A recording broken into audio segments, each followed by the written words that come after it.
Yes, you did. You made it weird. What's happening, weirdos? This is, I can't believe it. This is Julia Louis-Dreyfus. I say it with a question mark. Is she really here? From Veep? Veep? Hit that P. The Jerry Seinfeld Chronicles. Also, she has a new podcast called Wiser Than Me, where she talks to women that are older than her with wisdom to share. Wiser Than Me, out now. This is incredible. I can't believe she took the time to come into our newly renovated studio. I'm going to say we renovated the studio 90% because she was coming. But you'll see people that are watching this on the video, we finally have everything set up. Shout out to Brian Cullen, by the way, who designed the studio and did an incredible job setting it all up. So maybe if you haven't seen this on video, this will be a good time to start. Just a couple things to say up top. Oh, why not this?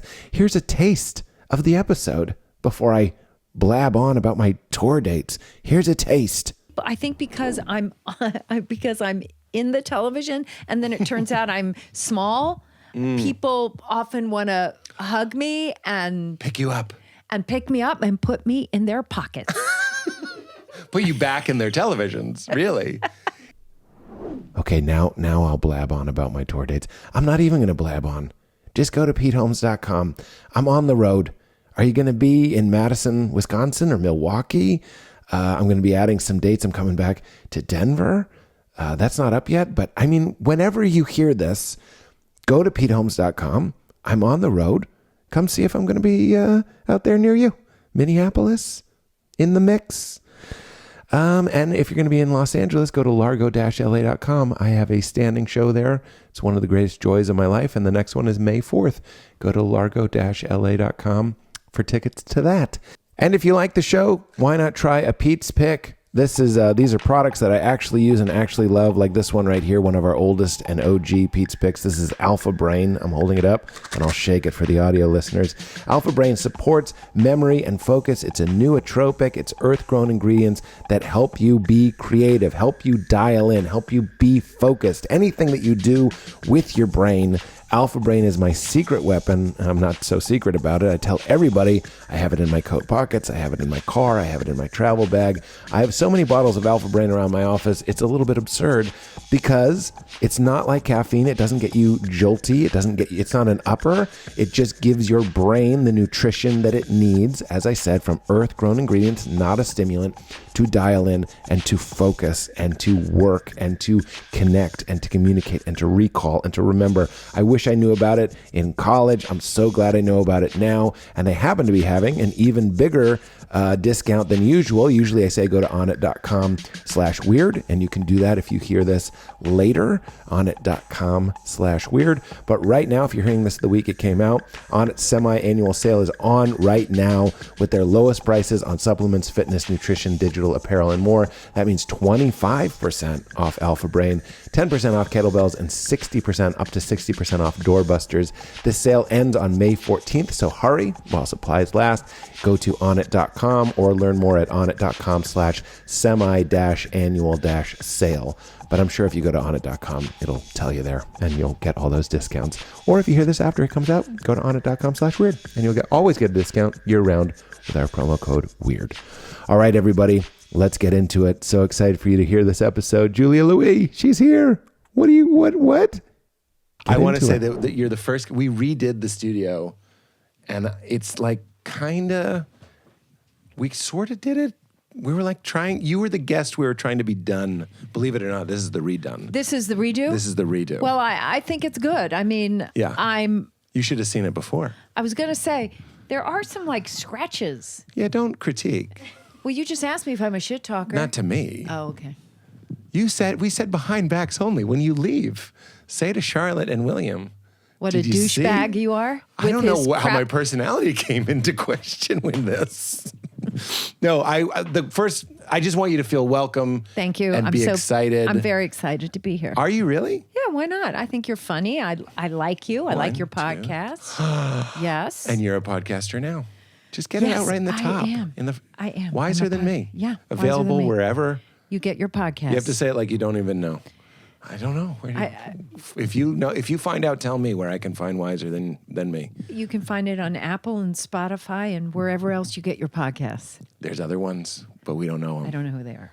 Well, I'm glad you're doing it. Isn't it a joy? It is a joy. It's a lot of work. Yeah, I heard you say that on Conan's. What do you mean? What I mean is that it's not like I have other friends who podcast and they're like, oh my God, it's so much fun. You just sit around and talk and then it's done. But in this case, I'm talking to some really intelligent, intellectual, accomplished women. Yeah. So Women? I'm just kidding. Imagine. Sorry, women? I was picturing old I have just men blown your in mind. lab coats. Scholars. Right, exactly. But no, that's the point of your podcast is that older women, I don't Yes. know where the line is. Do you have a line? 70-ish? Really? Mm-hmm. I thought you were going to say middle-aged up. You're No, saying no, they no. have to be older than you. Yes. Older and wiser. Yes. Oh, wow. Yeah. How many have you found so far? I've had 10 conversations. Okay. Mm-hmm. And it's work because you admire them and you don't want to. I want to be super prepared and I want to really have a thoughtful conversation about their experience in life and their experience with aging and I Yeah. mean just all of it, It's a thing, right? I mean, why What's a thing? older women, the crone, right? Yeah. I'm going to say the crone. No, mother, maiden, crone. Yeah. Maiden, mother, crone. And we don't know what to do. I mean, I don't want to put words in your mouth, but it seems to me you're trying to address, as a society, it's like we don't know what to do with our elders in general, but especially, as I said, the crones. I think that the sort of the old lady trope Yes. is a bummer. House made of candy, luring in children. Exactly. Yes. Hunched over. Yes. Yes. And the old wise man on top of the hill. That's right. Another trope. Yes. And I think it's time I would like very much to change that narrative and, so that, because I really do believe that older women are a natural resource, untapped, very untapped. You mean we could use them for energy? Yes, exactly. That is what I mean. You could put them on a bike and make them bike, and then it can Yes. create energy. They love bikes. They love bikes. And horses. Yeah, but more bikes. I Yeah, think they're because then you biked. can get the energy off of, their pedaling. I'm just This saying is you my lure point. them in by being like, we have saltwater taffy, we have horses, the things that comfort them. And this is how I get the guests on my show. You call them on their phone, one of these. Hello, Eisenhower, like one of those, and you call them up and you say, a podcast is like a radio. You know that big, That's that right. thing that looks like the front And of I've a got Chrysler. saltwater taffy. That's all you have to say. Mm-hmm. SWT. But and I mean, and selfishly, I just really want. I got the whole idea for this because I saw that Jane Fonda documentary and Yeah. about Life in 5 Acts, that doc. Mm-hmm. Which for those of your listeners who haven't seen it, it's so good. Edit that out. And I thought, oh, I must. I was struck by her life and how I hadn't considered the expanse of her life. And so I thought, wait a minute, what about all these other older women out there that we're not hearing from? Yeah. I personally would like to hear from them. And what flavor are they giving, other than saltwater taffy, what flavor are they giving that other people aren't? Like, what are we plumbing in these depths? What has surprised you with the type of wisdom and advice that they're hitting you with? Well, what has surprised me? That might be an unfair question. It might be how they say it. Maybe it's not what they're saying, it's how they're saying it. It might be a vibe that you get, like a comfort that you get. Tell me what you're getting without it necessarily Well, being. I think it's terribly interesting to consider aging and not being afraid of it, and maybe thinking about it as an mind expanding experience, Yeah. as opposed to like what we lose as we age, because of course we do. Yeah. But what do we gain? Yeah. We have none of that. We've none of that. Because you stop. Everything is about youth all Yes, the time. because young people can make money and buy stuff. I'm not trying. I know we're smoking Yeah. a J in our dorm room now, but like Right. it is. It's like you're not useful if you're not consuming or producing, and that's why I think the child, like the pressure to have children, and when you are menopause being like a thing, and then the later years. So now, okay, you're not working because you might be not physically able or willing or whatever it might Right. be. So you can't buy stuff, and you're not producing babies, which is there's this unspoken bias. I don't mean to explain that to you. Women are here to help the men make more men, or whatever it might be. Right. Does that sound right? Yeah, I think that's an interesting take on it. It's And- just straight from my heart. That's how I no, feel. I hear you. That's how you. I'm that's- 100% JK, but like where I'm into wisdom, and in other cultures, it's just understood Yeah. that the first part of your life is finding a partner, having a family. Second part is your career. Third part is those elder years where you're supposed to cultivate some inner silence, some stillness, and some wisdom, and share it with people. Totally. But we have a lot of old children now. We actually don't have a lot of elders because they weren't indoctrinated into that system. But there are some that are just being flat out ignored, and it seems to me that's what you're trying to remedy. Yeah, and I just frankly I just want to I mean we have this line that sorry I'm trying to Can we drink put a water mic and to hold this. Bottle cap. This is good Foley work. There's ice in there. Good. For the RNDC, we'll sell this bottle for $50,000.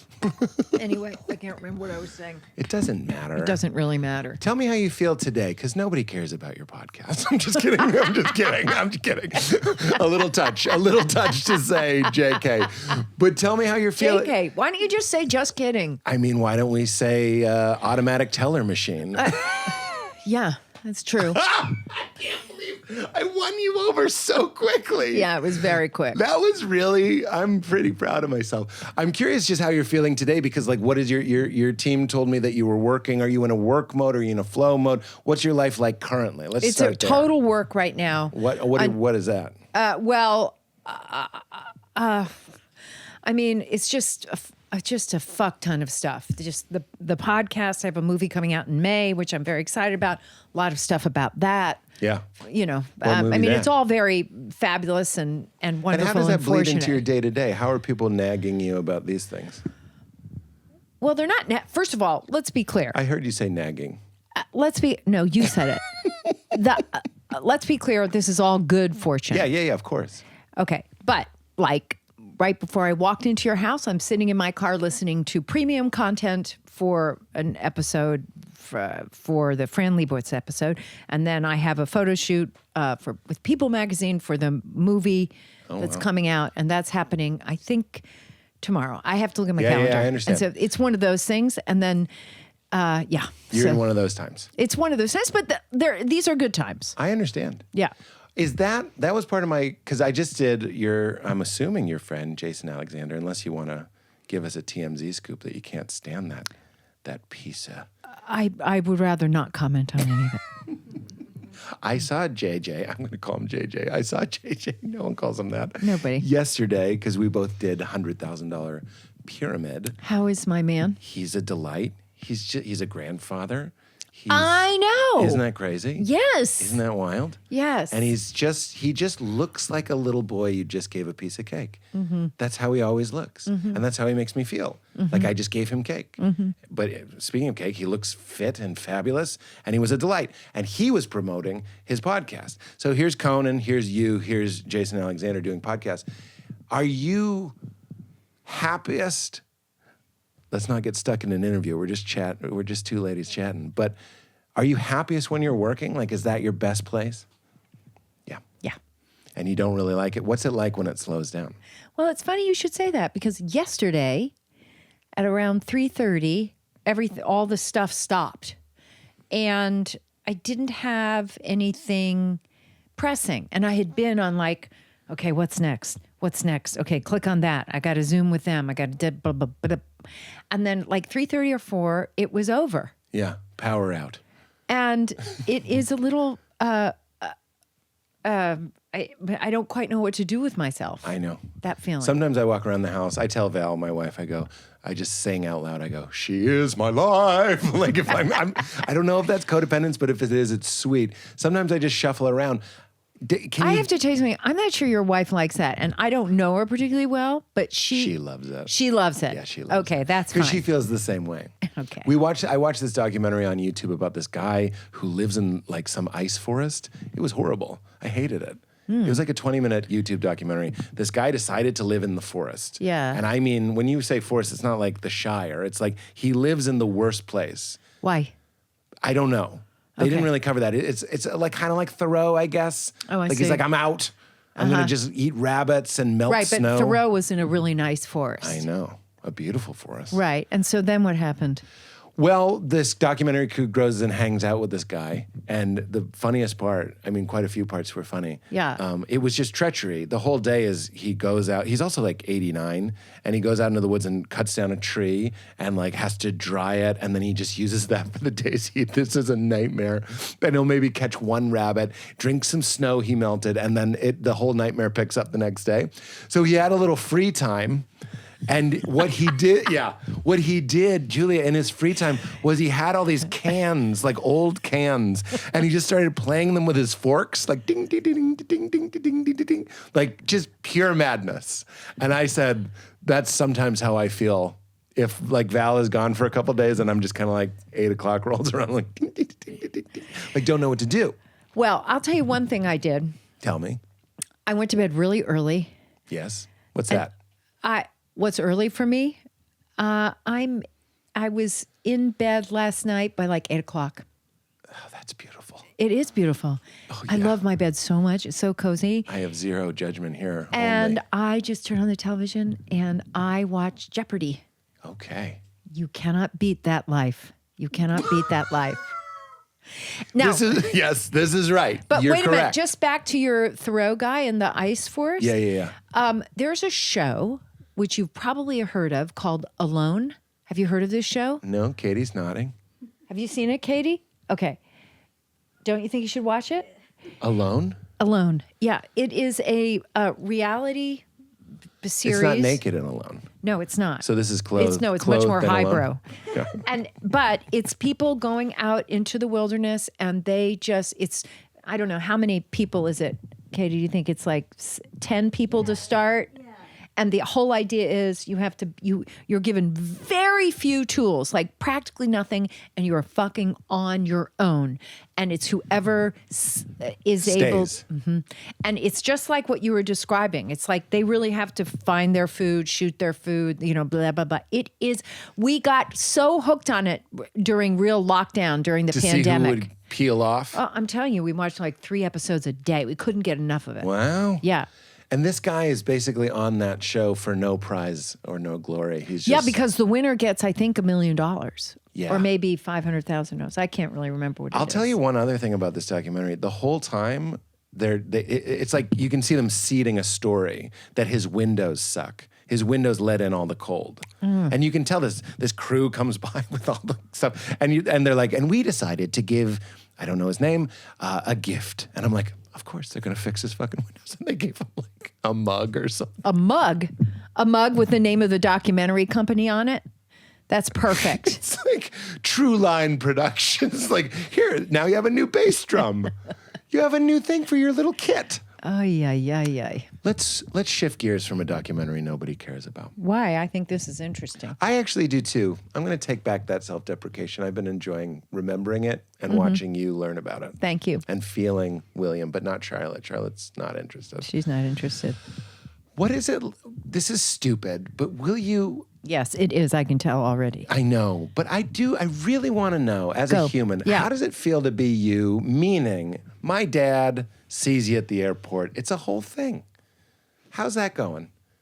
What are you asking me? I'm asking people coming up and saying Elaine or wanting you to do the dance or like, what's your life like when you're an icon? Not just an icon that I know, my parents know. People have, I don't have to tell you, my brother used to leave dinner parties at 7 o'clock to watch Seinfeld. Like if he was at someone else's dinner party, he'd be like, I have to go, and it'd go turn on their TV. So there's this like compulsive cultural obsession with this thing. I asked Jason the same thing. It's like, what does that feel like? Are you just blocking it out, trying to normalize your life? Or is it just kind of like something you've become accustomed to? What do you do when my dad comes up? Well, I try to be as polite as possible to your dad. Sure. And the answer is,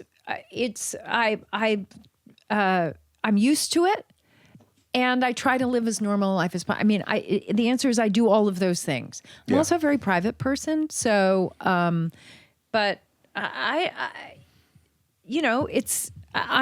it's fantastic. It's great. It's like, who would have thought? Yeah. Who would have thought?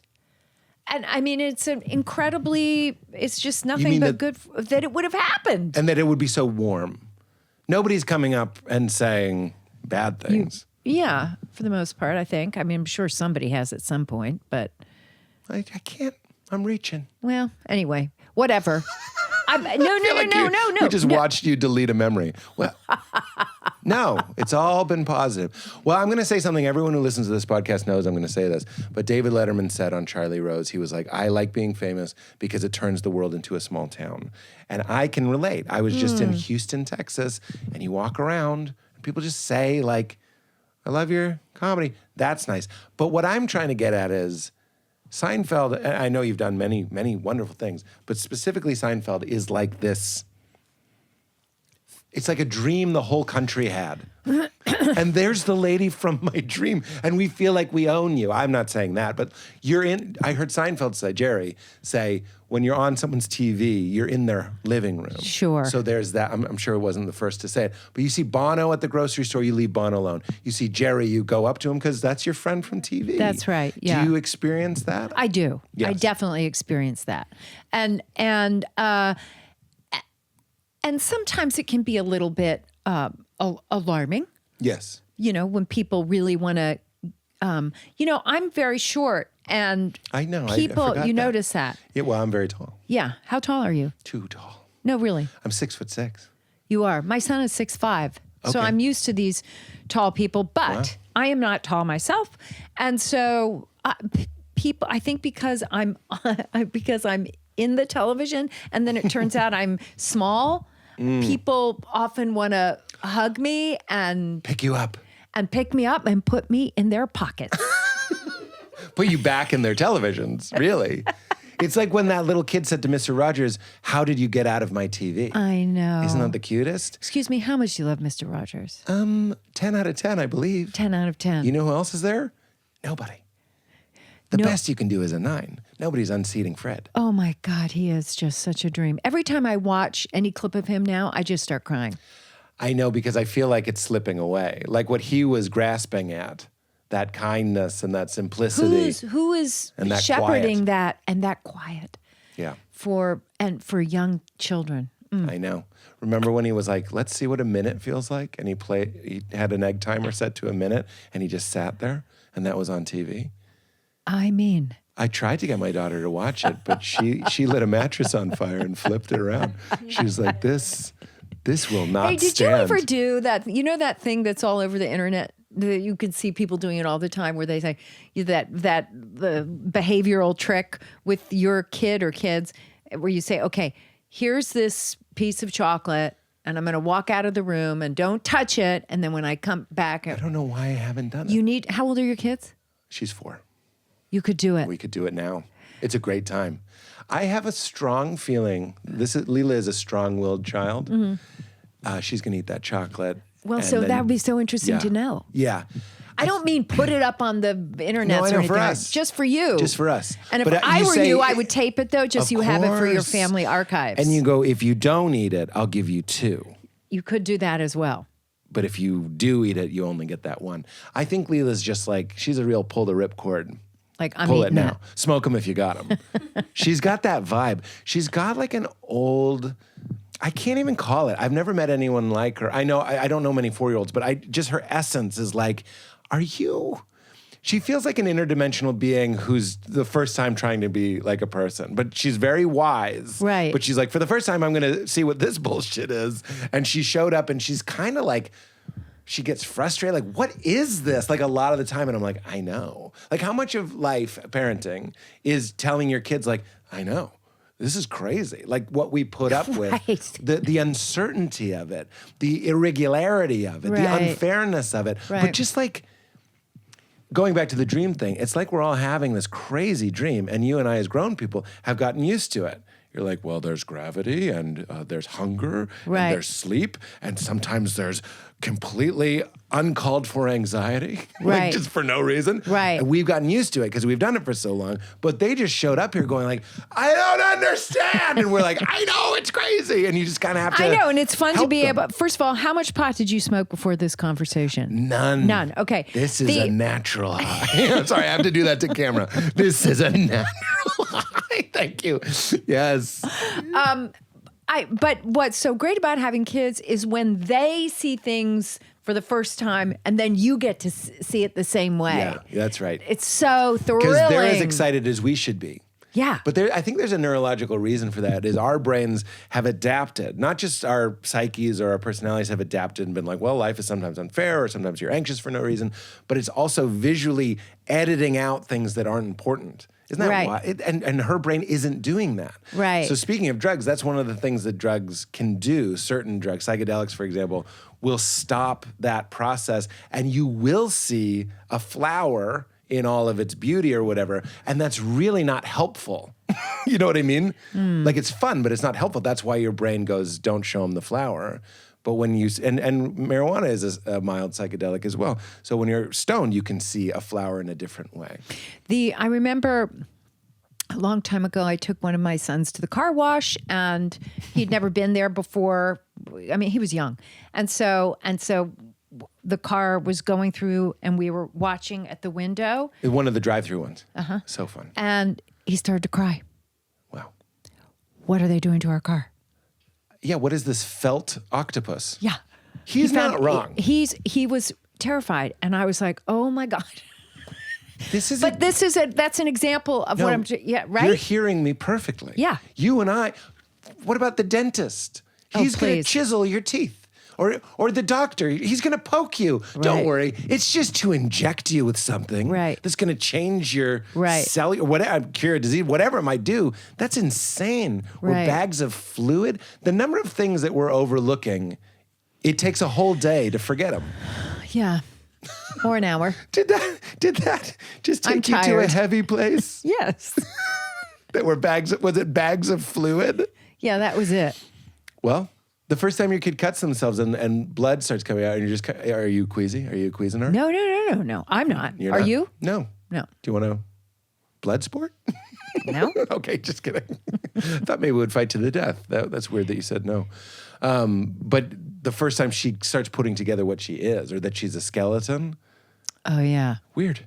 Weird. Or that there's another set of teeth behind her teeth waiting to come out. My daughter has 2 sets of teeth. Or when they get older, you'll see, and they. What do you mean she has 2 sets of? Oh, because the big. Yeah. Let's not even talk about it. It's too Right. fucking weird. Yeah. This is exactly my point. When they get older and they start to read for pleasure, RFP. and yeah, ATM, JK, and so and you know what that was? A CB. Senior moment? No, CB. Yeah, I know, but I thought even the senior moment extended into the acronym. No, that meant callback. Callback. Thank you. So, but anyway, what I was going to say was, he was reading. Oh God. For pleasure. Yeah, but what's of Mice and Men, Soft things. and yeah, and that happens at the end. I won't spoiler alert it but it has very sad I feel like turn of events. you And can he spoil came Mice and Men. in, I know, I'm kidding, but he came into, he was reading, it was probably maybe 4th grade, and he came in and just bawling. And I just remember, anyway, I'm just musing on the same thing over and over again. We're in a jazz band, and you have a trumpet, and you're playing beautifully. That is exactly 'Cause correct. You're hearing the theme that I establised. Yes. And I'm I'll hit the ball- improvising. I'll hit the ball back with this. Yes. I used to go on walks with my mom. Mom walks. I was just, Dad's out. Where's Dad? He's working. He's at a ball game with my brother. I'm strolling with the ladies. Yeah. And if we saw a squirrel get hit by a car, immediately I'd just start bawling. Just bawling. And my mom knew. You'd see it and you're like, this doesn't look good for the squirrel. I'd go into her to be like, because it's fucking nuts. Like, well, how many squirrels are getting killed in your neighborhood? he was a problem. Yeah. There was a guy who got really seemed to be aiming for him. Or maybe stupid squirrels. I mean, maybe they're really dumb in your neck of the woods. I feel like if it's not in regards to storing acorns, they're dumb as shit. They're dumb as beans. What's your biggest problem with your husband? What do you get on him the most about? What in the living hell did that come from? Look, I listen to Conan's podcast, not to shoot down the big dog, but what a snooze. Let's keep it moving. This guy's going on and on about how great Veep is. Who gives a fuck? What I'm trying to think. What is it about my husband? Well, first of all, he's incredibly. I'm saying the nice things. He's incredibly intelligent. True. He can fix any. Okay, I'm going to say this, but we have to touch wood because I don't want to jinx it. Yeah, that's but wood. He's so good at fixing all computer technological things. Like, it's unbelievable. Okay. He's a great sense of humor. He's very generous. He's very kind. I met him at the thing. You met him at the Tall, thing. too. There's And he's where very your- tall. your son That's where gets the his height. tallness came. Although my mom's side of the family also very tall. I just got the shrimp gene, but whatever. Sounds and delicious. He's and he's maybe a little bit forgetful. He's a forgetter. A little bit. He has something that actually my son has too. I think it's called object impermanence. Like Yeah. peekaboo. He'd be fooled by peekaboo. I mean, that's what object impermanence is. It is. Yeah. If I disappear behind this, I no longer exist. That's what object impermanence is. Oh, I see. Well, okay. Well, maybe that's one version of it. But in his case, and also in my son's case, it's very hard for them to keep hold of things, if that makes sense. He comes in, he'll put the keys down, and then That's just like a literal in the material, in the 3 dimensions, their objects are impermanent. Yeah, yeah. I understand. So it's not really that big of a complaint. What complaint do you have about your wife? Yeah. I would never. What if I just don't answer? I would never. Have a complaint? What, sell them out for a podcast? Like I just did? JK, of course. Val, it's hard to know what Val really thinks. And I would say that. She's going to listen to this, and I love that about her. If Val doesn't like something, I sometimes have to like interpret. Like I'll say, do you want to go to this thing? And she'll be like, yeah. And I'm like, that's a no. That's a hard no. Oh, I see. Well, excuse me, those are relationship dynamics. RDs? What do you mean? Like, how does that, FS, friendship? for sure.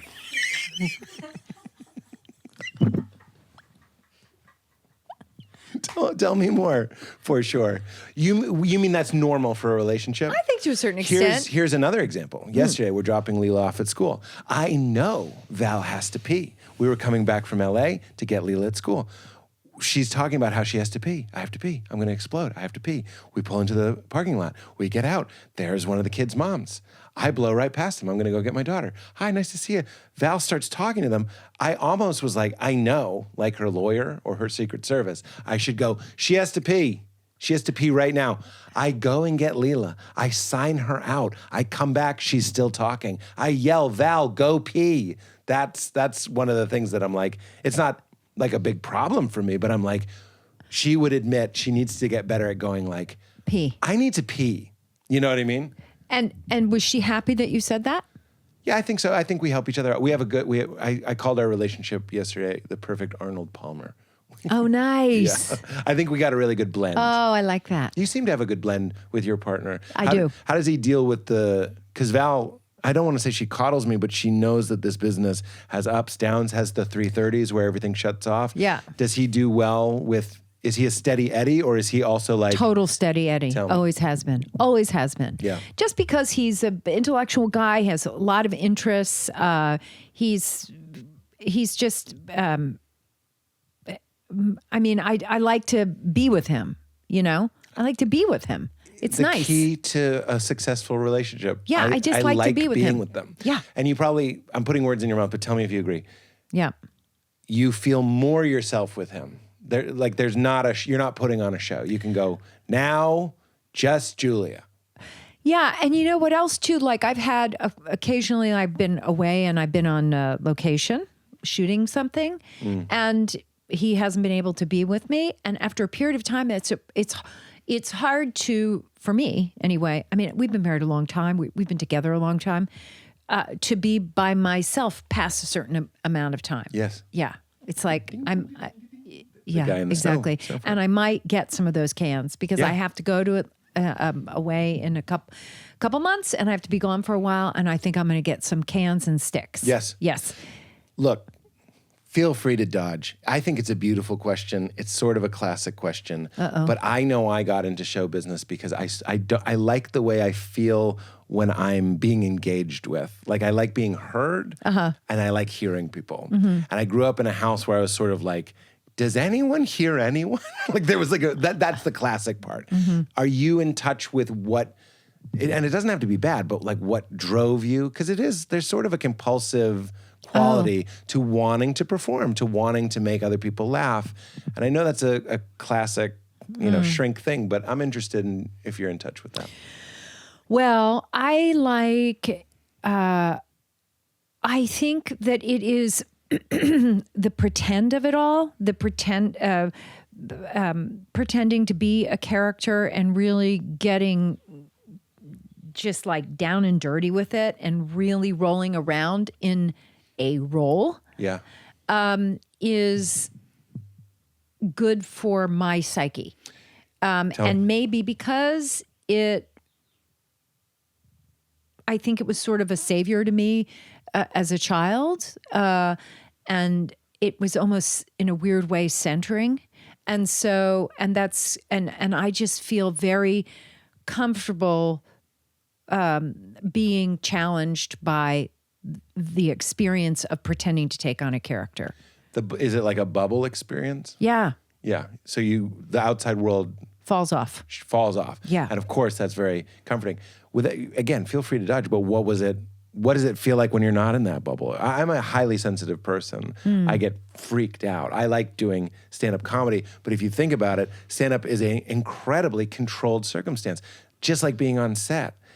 The lights are in certain places. Your mark is in a certain place. Your clothes, it's a control freak's dream. Whereas I think other people look at it and they go like, how can you go out and perform and aren't you nervous? Yeah, but stand-up stand-up is really different, don't you think? I mean, I think it is. I don't mean different in a bad or a good way. I just mean it's a different beast, I think. It is, but there's a bubble quality to it. Some people might go, oh, the tension that there's these people looking at you. And I'm more thinking about the bubble that's created where I'm like, everything goes away. Like you're saying, you roll around with it. I'm playing the role of a stand-up comedian, but I'm completely lost for that hour. And you come back and you might as well have been, there was efforting for sure, but it feels like you took a week-long nap or something. Right. And so I'm wondering, I think those are the dopamines or whatever it is. For sure. Absolutely. There's a lot of reward chemicals happening. I always say this, but the free solo guy that climbed the mountain, I'm like, these guys are trying to shut off their minds. You know what I mean? It's not just I love being low and then I love getting high very slowly. They want to shut off their brains. So is the world an overwhelming place to you? Can be. Yeah. Sure. Yeah. How could it not be, really? I don't know. I see a lot of people at dinner parties just having a fun time. You put me in a dinner party, I'm not enjoying it. I don't like. You're not I like a this. dinner. You're not a dinner party person. What Happens? I'm quietly envious that people are just kind of like okay with how loud it is. That's one. How is everyone okay with how loud it is? Why am I yelling North Dakota? North Dakota! Like, how was your show? How am I going to fucking tell you? Appetizers are getting dropped. I don't like it. I like this. Right. The thing that I like about Pete is Pete looks out for Pete, and Pete figured out that Pete likes one-on-one conversation, so Pete made a podcast. This is beautiful. I see. I know this is work and press or whatever, but I like this kind of conversation. We can really hear each other, and I can lock on to you. Okay, but wait a minute. So do you ever have like a couple come to your house and have dinner? Do you ever do that? I'll do that. That's more calm. Do it. In fact, I'll do a dinner party at my house. Uh-huh. I just don't want to do it in like a loud restaurant with a million I see. variables. But you're not that way. You can enjoy a party. Hey, we're going to the WME Emmy party. Are you going to have fun? Absolutely, and I'm not going. Absolutely not, and I'm not going. Tell me why. I don't. It's too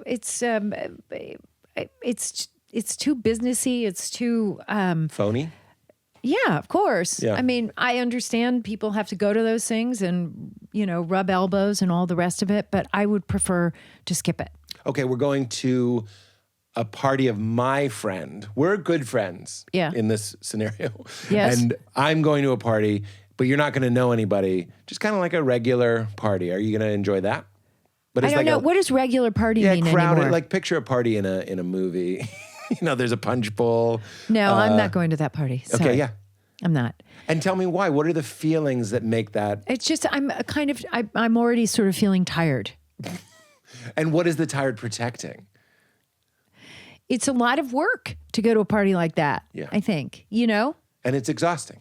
And it's a little tiring. Yeah. It's a little tiring. I prefer it's not like I don't go to those kind of parties, but I prefer a gathering of a smaller gathering of people that, so that you can actually have a proper conversation. Although I will say this, I do like to play games.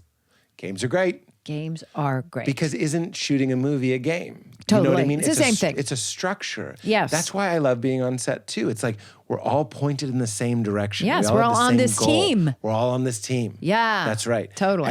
And if we like each other, it bleeds through. That's right. Speaking of, did you and James Gandolfini love each other? Because when I watched that movie, Yes. I'm like, because I heard a rumor that if actors hate each other, I heard Scarlett Johansson and Bill Murray didn't like each other, but that reads as love in Lost in Translation. Really? And you guys, we just watched it for pleasure. I was like, Julia's doing it this week. We just threw it on because we love it.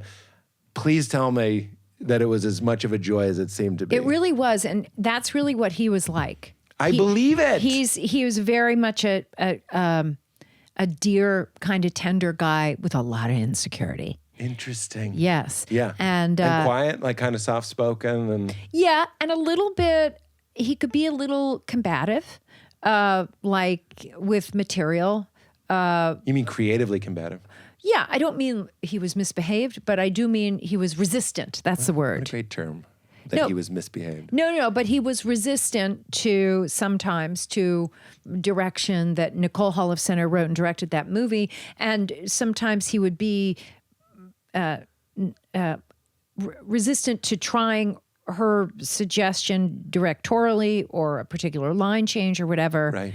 And but so, that's sensitivity too, right? That's yeah, kind of I think so. And it came from I think it did come from a place of insecurity, and I would just badger him into it. Yeah. But I really was fond of him. That I movie loved is him. a treasure, especially since we've lost him. Watching it is like this know. time capsule of. And I'm just glad I have the chills that you confirmed. I'm like, I feel like this is like a real and as a matter him. of fact, when I was at the Emmys, and this is after he had passed, and Edie Falco came up to me and she was like, "I'm so glad you made that movie because that's really who he was." And I said, "I know." It was nice. It was nice for her to say that. That's that's like a bronzable compliment. Yeah, it really was. And it is. It's a gift. Yeah. It's so great. And that chemistry, which is kind of hard to do in general when you're trying to make chemistry with somebody, is that efforting or do you just hope it works on the day? Do you like hang out beforehand? We did a little hangout. We did rehearsing and stuff like that. But you know how you can sort of, you get a sense of somebody pretty quickly as to whether or not, That's right. And I knew it would work with him. That's so fun. Yeah, he's a really nice guy. Glad I thought to ask that. Yeah. Okay, this is another very specific question. All right. I was doing a guest spot on a multicam recently. Mm-hmm. And I was like, I'm going to do a voice. I feel like this guy's, I know. I'm going to try a voice. I'm just going to give it a little, because I talk very fast. I'm high processing, right? So I talk fast. And that's an indication of a character. It's a character trait that somebody talks fast, right? Yeah, so I was totally. like, this guy's dumb. He doesn't talk fast. So I was like, how do I sound when I talk slow? And I'm playing with it. It starts getting a little Keanu. Just a little Keanu is creeping in. Can I hear it? It was probably like, hi, hey Julia. Yep. Subtle, Yep. but still a swing. Okay. I'm not sure it's subtle. I'm not sure it's subtle. I Krasinski to the camera. And feelings hurt. No. No. But wait a minute. I have based a career on not subtle. So don't take it as I'm not knocking you in any way. Julia, I've never felt closer to you than when you said, I don't know if it was subtle. Kind of like when I said, no one cares about your podcast and you laughed. It was the best moment for both of us and we loved it. What I'm saying is you live in that tension. And to finish the story, Betsy, the director, I do take one, take two even, and I'm doing it.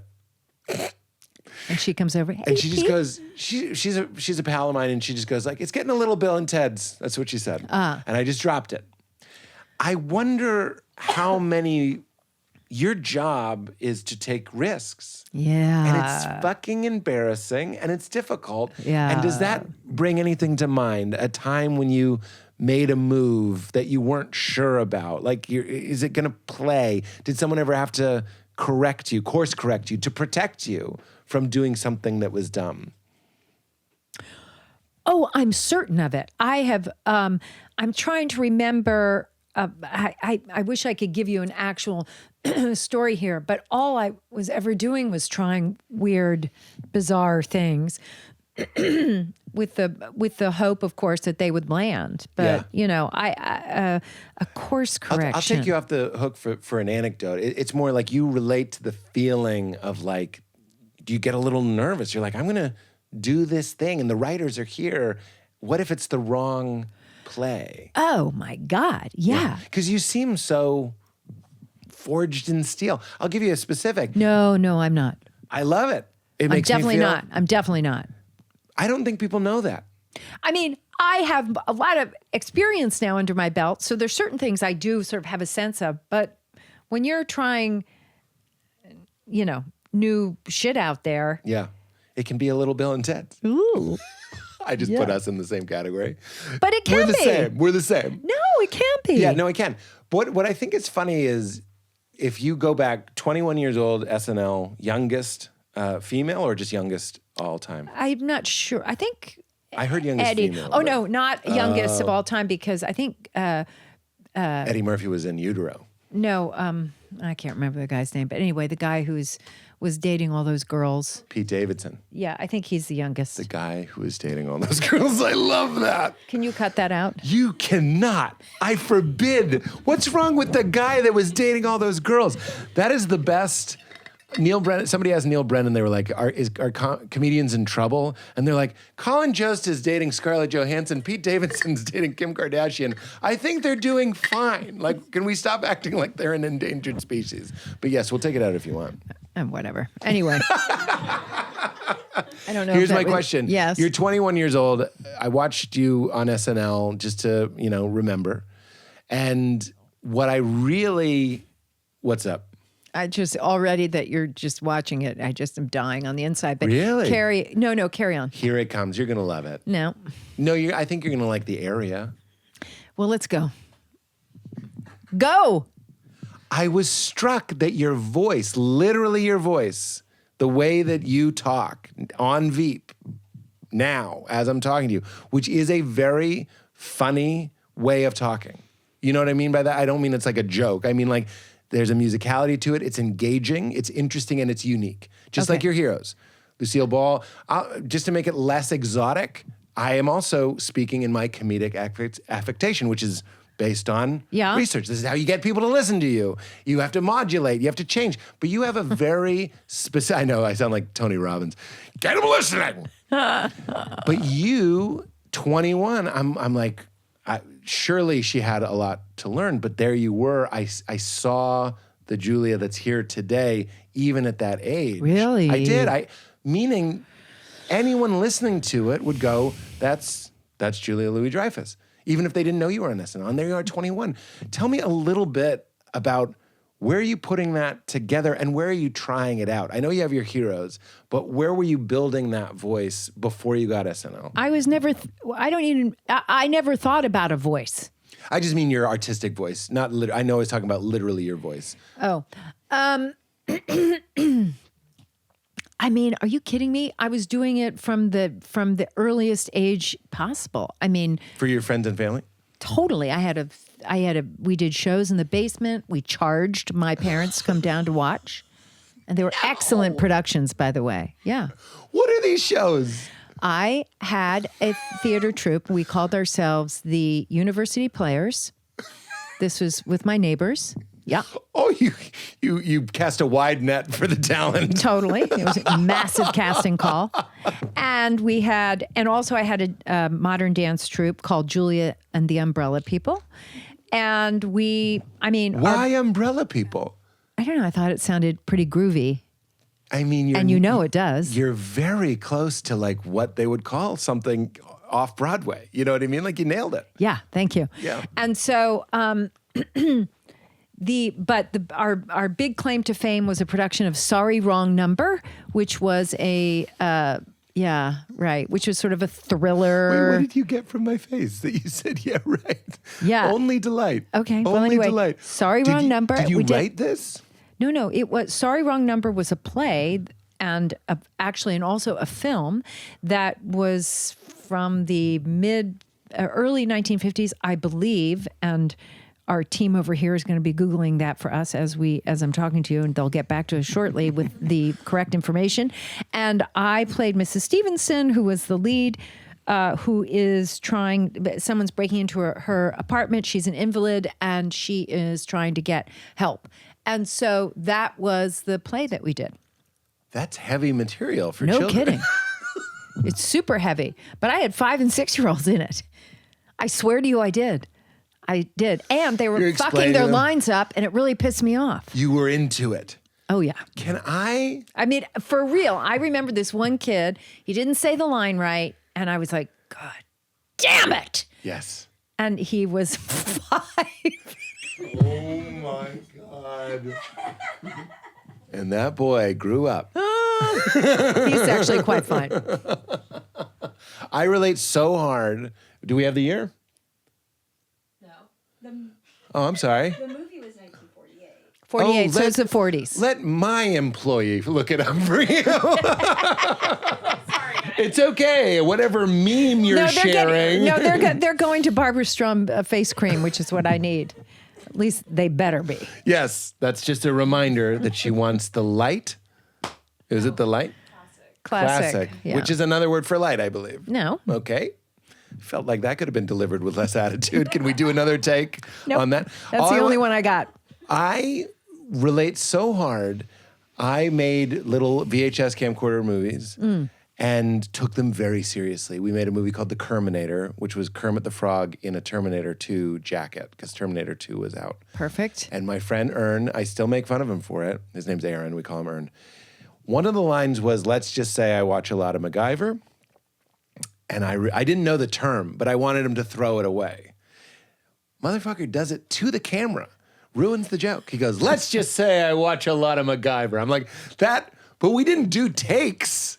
It was it. We had it. Of course. You couldn't go back. Like, I guess you could. You could have, but you didn't think to do it. Yes. And I was livid. I was like, You like just a little ruined Hitchcock. it. Yeah. I was like, that would have played if you hadn't done it the absolute worst way Let me possible. tell you something. All this play business, Yeah. it's serious. It's a serious business. It's a serious business. It is. And it mattered. It mattered. Like laughs mattered and acting mattered, drama mattered. Yes. I'm surprised that it wasn't a comedy though. When did you hone in that you were like, I think it's more the ha-has? I got to tell you something. It was just sort of the jobs I got because I did dramatic stuff like when I was in college. I did Three Penny Opera and Joe Egg. I remember I did that play. These are all the dramas. And but then when I got hired professionally, it seemed to always be in comedy. So it wasn't like I was gunning for comedy stuff, you know? Interesting. Yeah. So we won't dwell on Seinfeld because I don't want to dwell on the obvious, but that's other than SNL, that's your most regular long-running comedy thing. Mm-hmm. Were you like trying to pick up tricks and techniques, or was it just kind of like this is a character, this is a scene? You know, were you trying to be bright and tight, like certain words?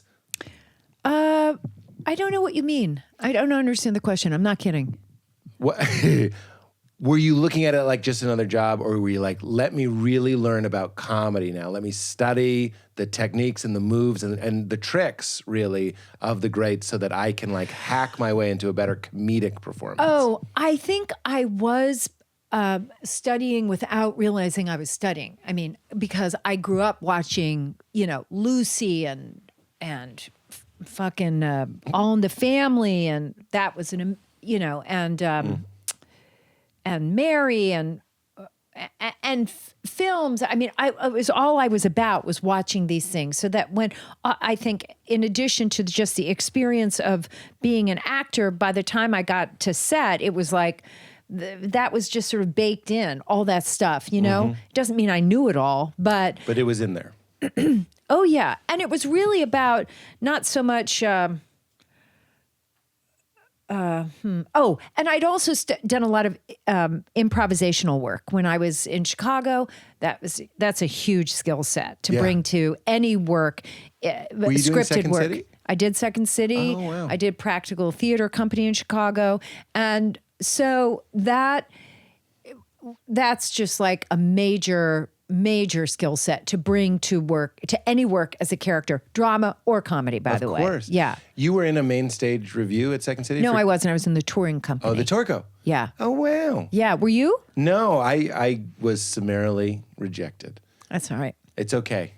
It wasn't that much fun for me, actually. I didn't love it. I loved working with another theater company called Practical Theater Company, which was my husband's theater company back then. And we did shows which were a shit ton of fun and successful too. A better fit. Yeah, I didn't know what I was getting into. Like, had I booked it, I was new. This is weird. I got married when I was 22, and our honeymoon was driving to Chicago. That's how obsessed I was with comedy. I was like, I'm going to audition for Second City. Yeah. And I didn't get it. But had I gotten it, I'm not saying you need to be single, but it helps if you're going to like tour around and like leave. Or what if I had gotten the Improv Olympic that they do in Amsterdam? You know what I mean? It's just like, I guess we're going to live in Amsterdam for 3 months, the weird 22-year-old with a wife. Like, it just I didn't understand how much being a free agent, being a young person that could kind of move anywhere would have been an asset. Right. I was trying to be a little husband.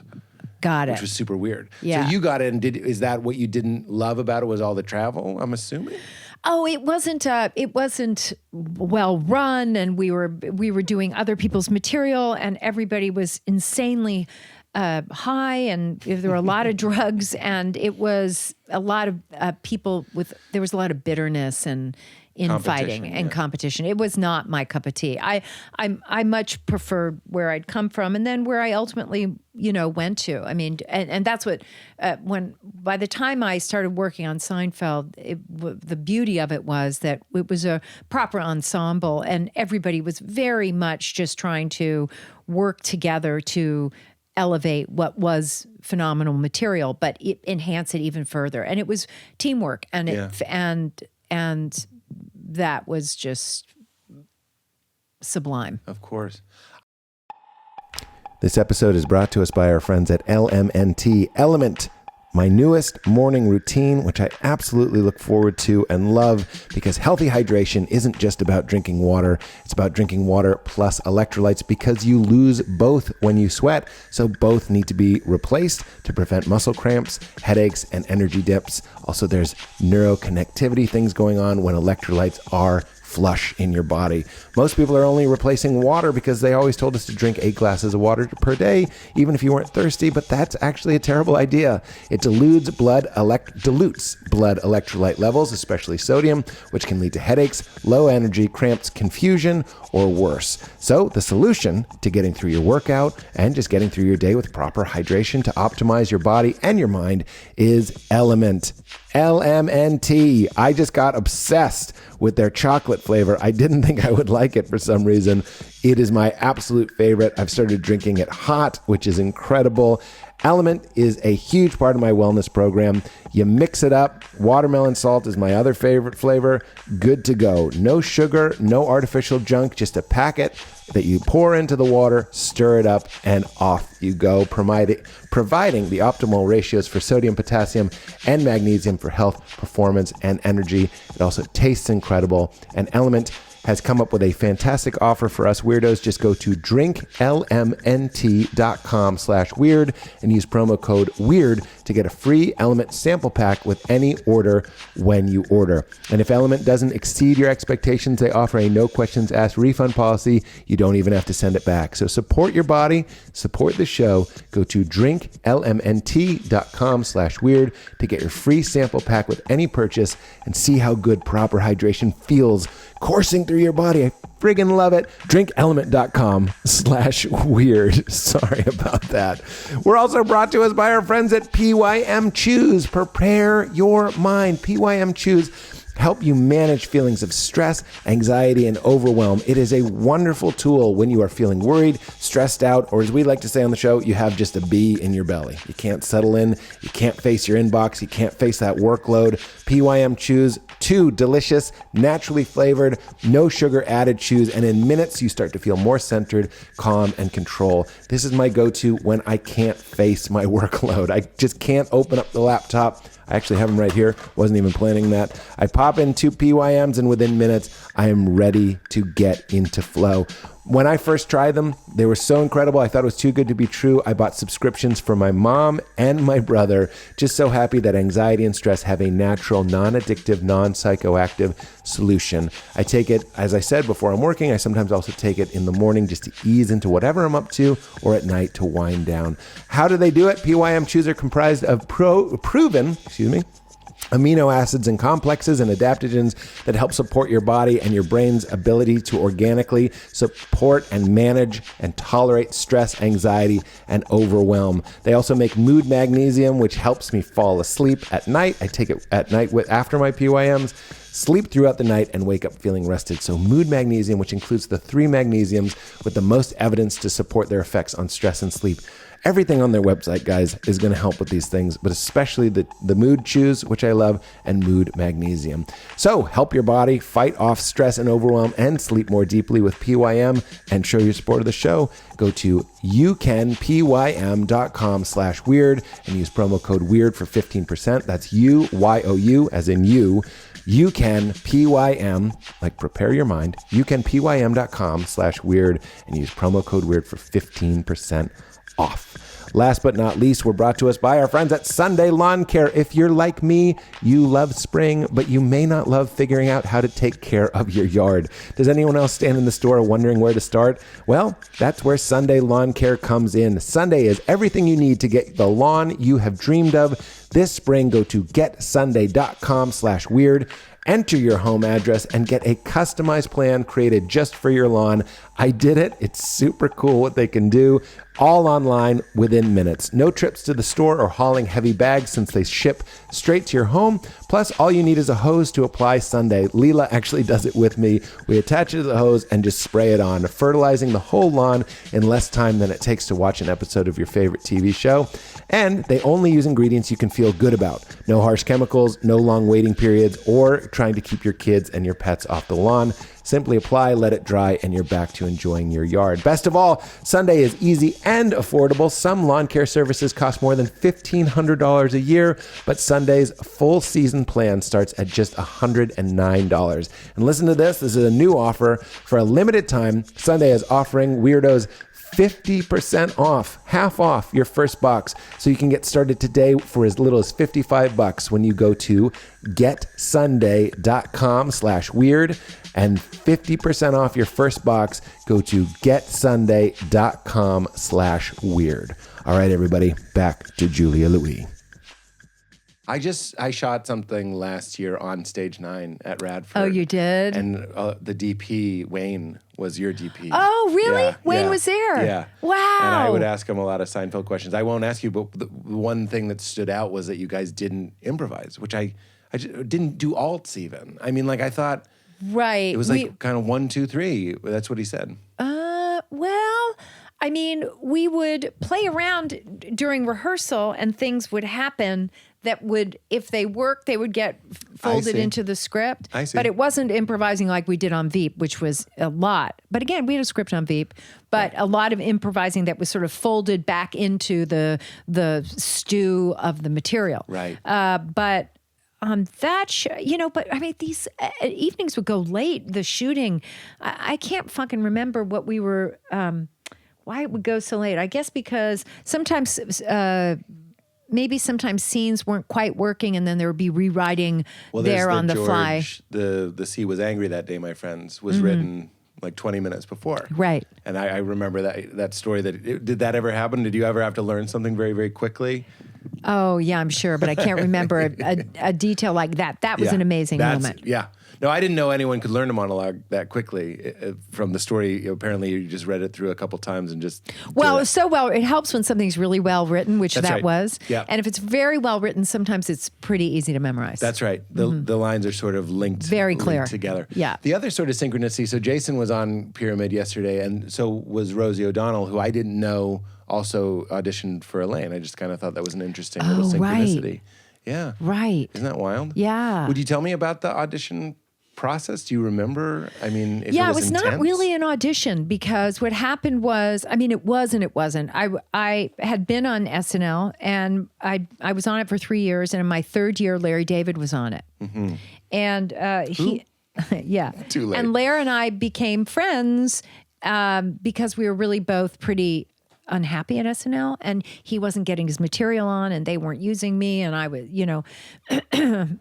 it was a relatively miserable experience, and we sort of shared that, Yeah. together. Right. Anyway, so then, Which, by the way, can I just say, the chances, it doesn't even seem to have everything to do with talent, meaning, can you be talented in this environment, in this kind of structure, in this kind of it's like a machine that some people gel with and some people don't. So it doesn't surprise me that you guys were feeling like outcasts. yeah. Yeah. And anyway, and so then he went off. We really weren't in touch for a couple of years. I did a few.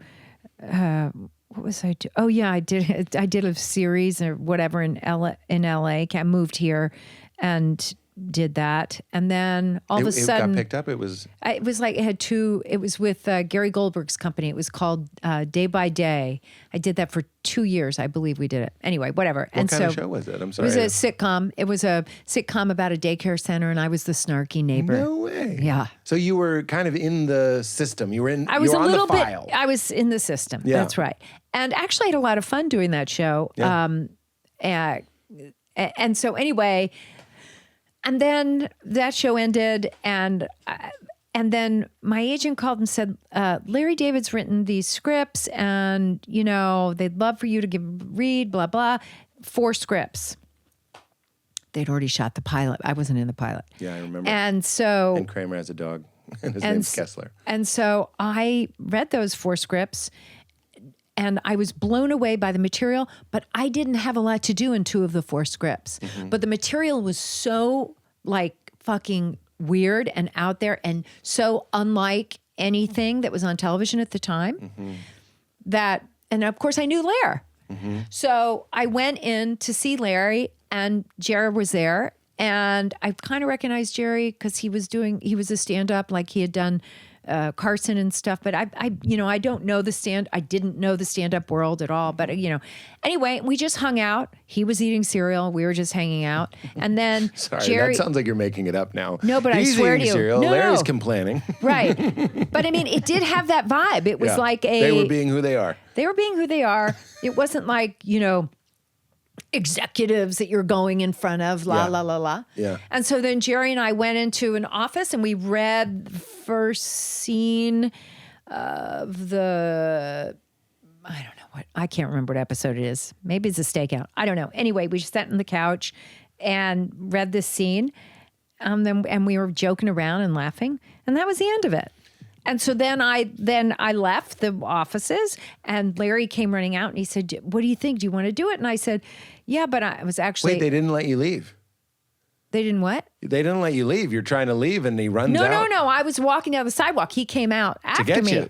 Yeah, and he said, "What do you think?" And I said, "I hope we can make it work." I actually had another. It was a long story, but anyway, Sidewalk offer? it wasn't even an offer. It was just like, I mean, it felt like a. I don't know how to say this. I know it has all this import, the show and everything, but then it was just like Yeah. a friend of mine was doing a show. Yeah, yeah, You yeah. understand what I'm saying? Yeah. And so he was, and I was like, yeah, I mean, I really like it. It's really fun. Let's, Anyway, they made a deal over the weekend. We shot the following week. Wow. Yeah. I mean, it had to make the deal lickety split because they were on, and I didn't have to go test.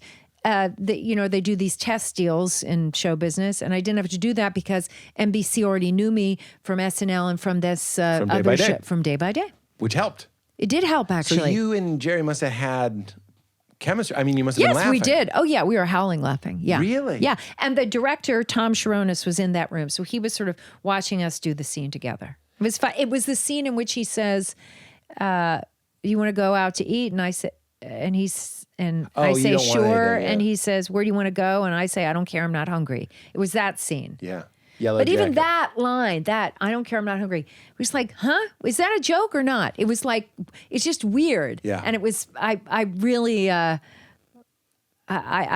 cottoned to that. I cottoned to that? Yeah, I like it. I'm admiring your eloquence. I'm surprised I just used that as a verb.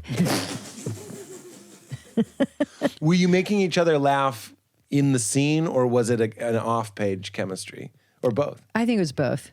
Yeah. I'd be curious to ask Jerry what his memory is of that. Yeah. That's very fun. But at the time, obviously it's just a show.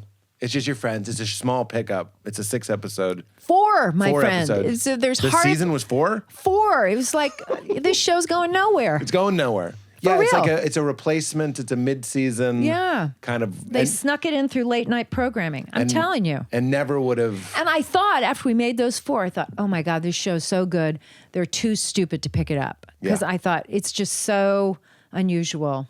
They'll Right. never, ever pick it up. And I think it only got picked up on like a fluke, kind of like they didn't have anything else. Well, they picked it up as a mid-season.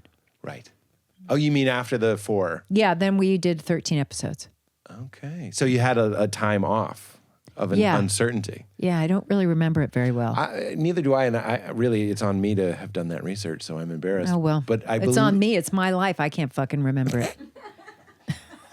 All I know is Seinfeld has been used as the example of no one gives shows a chance anymore. And everyone always says Seinfeld would have been canceled based on numbers. Yes. After the first 4, after the first season. Yes. That it wasn't a hit, but somebody, sort of unheard of in the biz now, went on their gut. They were just sort of like, I don't know, I like it. Mm-hmm. You know what I mean? Just doesn't seem to happen anymore. This is why we're seeing reboots. Yeah. They're going to do. Everything's going to be reimagined and resold because they just want, what is it called? Engagement. They don't want an ensemble that has chemistry. They want something that go like, we have the numbers, people like Tetris, make a movie about Tetris. I actually enjoyed that movie. I'm just saying that's kind of how things seem to be getting made these days. Yeah. Just a shame. It is a shame. On the other hand, there are all these opportunities to make material in so many different, Yes. right? So That's there's right. that.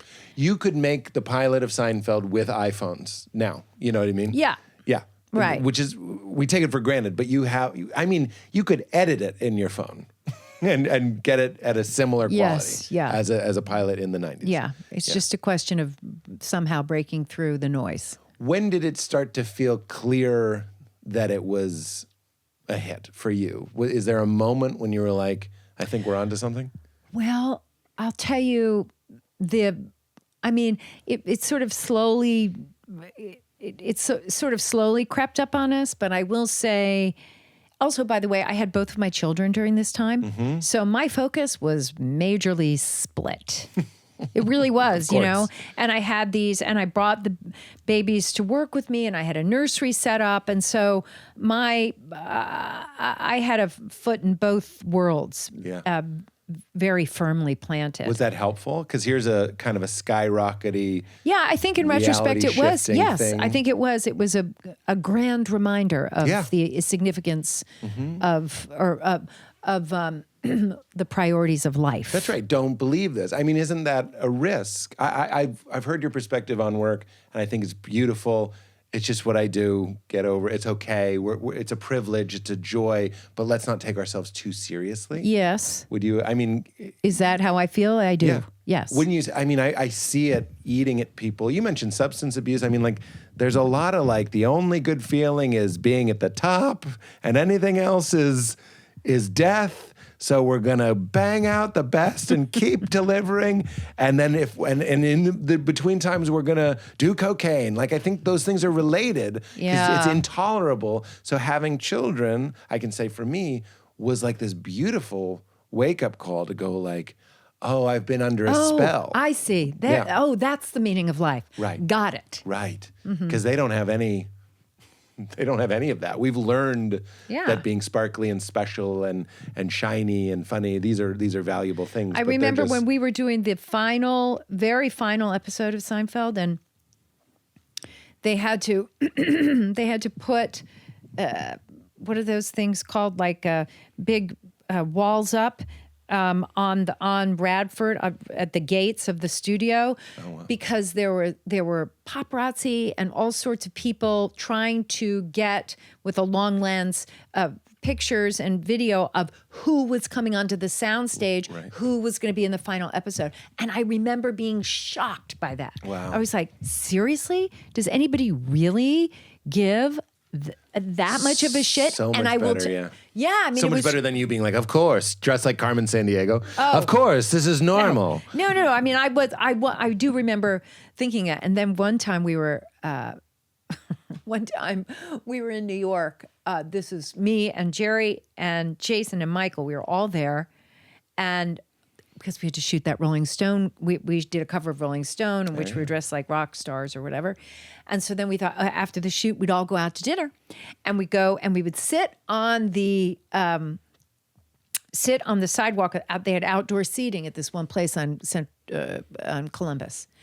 And we thought, oh, we're going to blow everybody's mind. Four of us all together. It's going to be crazy. Not one fucking person said anything or stopped except a homeless man, God love him, who was completely out of his mind and was just babbling about something. It was a very nice reality check. I remember it vividly. It's important, though. I mean, you see people go off the reservation. I don't know if we're still saying that, but like going out of their minds a little bit. Going out of their minds, yeah. And it's good to stay balanced. And the family, and your husband is in show business? Yes. But not in front of the camera. Is that correct? Yeah, although he's been in front of the camera recently. He's been in a couple of things. He was in what is the American Auto? American Auto Idol? with He Auto. sang on American Idol? No. American Auto with Anna Gasteyer, and he's in a fun. movie and stuff coming out. So he does a little bit of everything. But staying balanced. It's not a cuckoo bananas household. No. That's really nice. No. I wonder, is there any spiritual life to speak of? Let me preface it with this. We're going to church afterwards. We're going to pray. Okay. Who's your God? Real quick, who's your God? The guy that's going to pray. Who do you worship? Elohim? Yeah. I was at an Eckhart Tolle retreat in Rhinebeck, New York. Have you been to Rhinebeck? No. Beautiful. Okay. I just feel like you're a classy lady. You're going to love Rhinebeck, New York. All right. Get me a real estate agent right now. I'm buying property. If you go to Rhinebeck, I'll make a wager you're going to buy property. You're going to find a way to. It's the most quaint, off the Metro North, little town, but classy. Some of the best restaurants in the world. How long's the train ride out of the city? I think it's about 90, It's about 90 minutes. maybe 2 hours. It's not Woodstock. Okay. You know what I mean? Yeah. It's pull like it up. doable. Pull it up on Zillow right now. It's gorgeous. You'll feel like Mary Oliver. You'll we walk around and write poems. yeah. When Val and I were there, Yeah. we can't go there. It's not in our means. And we were like, we're living here. You'll be a poet, and I'll open a restaurant. Like That's I was like, I'll burn it all to the ground. Yeah. It's that enchanting. Okay. Our daughter will work at the movie theater. It's like that. Anyway, so we're going to see. It probably helped that we were there to be with Eckhart Tolle. Do you know who Eckhart Tolle is? Yes. The Power of Now. Yes. Yeah. Is that what you're going to say? Yes, but I haven't followed him. I'm not going to. There's no quiz. Yeah. All right. Fine. But he's incredible. He's changed my life. And we're sitting there, and on the last night, he's like, we're going to do a surprise evening. This is after all just talks about reality and consciousness and love and compassion and all this stuff. He's like, for the last night, I want to do something special, and we're going to have some laughs. And Julia, he played clips from Seinfeld and talked about them. And the clip that he played was you on the train when you're... Are you kidding me? Yeah, no, and he goes, so it's you and, the lights go off and it's your inner monologue. Yeah. And he goes, this just shows the insanity of the ego. and it's true. It helps us laugh at what our minds are doing to us. They're torturing us. Am I ever going to get out of this situation? Am I ever going to eat? What if I have to pee? Like, they're not your friends. And he was like, this is what good comedy can do, is it helps us laugh and put some distance. Instead of identifying with that voice that you so beautifully play as the actor, but also the voiceover, it's showing us, do you know what I mean when I say it puts the distance between Yeah, it? sure. When you're laughing at it, it's not you. Yeah. Somehow I'm going to say you're in the observer place. You're just kind of dispassionately going like, what a trip to be a human. So I thought maybe you would enjoy that. I love that. I can't believe it, actually. I couldn't either. I was pregnant in that scene. I was No very pregnant with way. my first son. Cute. Yeah, because I was really sick. Did he get paid? Yeah. He's in SAG now? Yeah, actually he owns a piece of the show. Unlike me. So without forcing it, maybe the answer is no, but is there a spiritual side to you? To frame you, you're in the safest place to believe whatever you want. Yes, I would say that I'm a believer in the mystery of all of this. Yeah. But I don't have a God per se that I pray to. The mystery is the God. The mystery of, yes, I am in awe of the mystery of it all. Can I give you one of my favorite quotes? Go. And then I die. Barry Taylor, the road manager for AC/DC of all people, said that God is the name of the blanket we put over the mystery to give it a shape. So isn't that beautiful? We're all trying to find a way to talk about this phenomenon that most of us aren't talking about. Like, you and I are on a space rock. You and I are independent, seemingly independent, conscious beings that woke up in this situation. And most people's strategies, it seems to me, is don't talk about it. Let's get some ice cream. Look, I get it. I take days where I just eat ice cream, weighted blanket, watch TV. I'm not putting that down. You can't live in that world forever. It'll literally depress me. It'll make me go a little bit off my thing. But I find great solace in going like, isn't that, I mean, here we are. We're here right now. Yeah. And we don't know how we got here. We don't know where we're going. Right. But having even the word mystery is a way for you to participate with it. I'm going to put this to you, see if you agree, because you might not understand it, but you can experience it. Is that right? Yes, and I'm in awe of what I don't know. Yeah. And awe is a feeling. Awe is yeah. I mean, it's like I was watching something on the TV they were talking about the Hubble telescope and everything that they have discovered, which is that there are all of these, what am I trying to say? Oh, God damn it. Clusters? It's usually clusters. No, but Scientists anyway, are so hungry. there's so much more out there than anybody had ever known. Yeah. Okay? So much more. Yeah. And all of these universes well beyond other universes everywhere. Right. And I'm just like, huh? Yeah. And that there was an amount of glass, question mark, and mirrors, question mark. I know. You know what I mean? Like, what are we doing that we're seeing that far? There's certain things in life that I've had conversations with scientists where I'm like, oh, I just saw the look on your face where there's no way to explain this to me. Like, you see that I'm missing the reading required to just begin this conversation. Yeah. That's how I feel about the Hubble telescope. Yeah. Because I'm just over here going, mirrors. It's like having another limb. It's like some people have that limb and you don't have it. That's right. I don't exactly have right. it. Yeah. But I am in awe of Yeah. what it is this is telling us. Does it increase your anxiety or reduce your anxiety or a little bit of both? I would say it's a little bit of both. It makes me concerned about our insignificance. Yes. Interesting. Yeah, because that is what that question was getting at. It's like on one Yeah. hand, it's almost like, what are you worried about? That's anxiety reduction. And then on the other hand, it's like, oh my God, we're nothing. Like we're just a drop. We're Yeah, not and I even a think drop about in that with the ocean. climate crisis. It's, Yeah. the planet's going to be just fine, guys. You know, so we met at that stand-up show and I Oh, got that's off stage. right. Yes. Yes. I got off stage and I was like, I have a climate change bit and I didn't do it. And You it was forgot? that. I just forgot. I driving home, I was like, all right. And it's that premise. You just nailed it as I go, life will be okay. I don't know if we'll be okay. Yeah. But like the No, planet. we won't be okay. Right, but right. the planet will carry on in some form, and As it has before. Yes. Extinctions and Exactly. it's gonna be okay. And even after, no, I'm not saying we're gonna be okay. no, I know. Oh, okay. No, I'm like, oh. I just know we met at the RNDC thing. NRDC. You did an incredible. That's the Natural Resources Defense Council for those who are Oh, is that listening. what that stands for? Yes. That was such a fun show, but you and Tony were the only people, Tony Hale and my wife.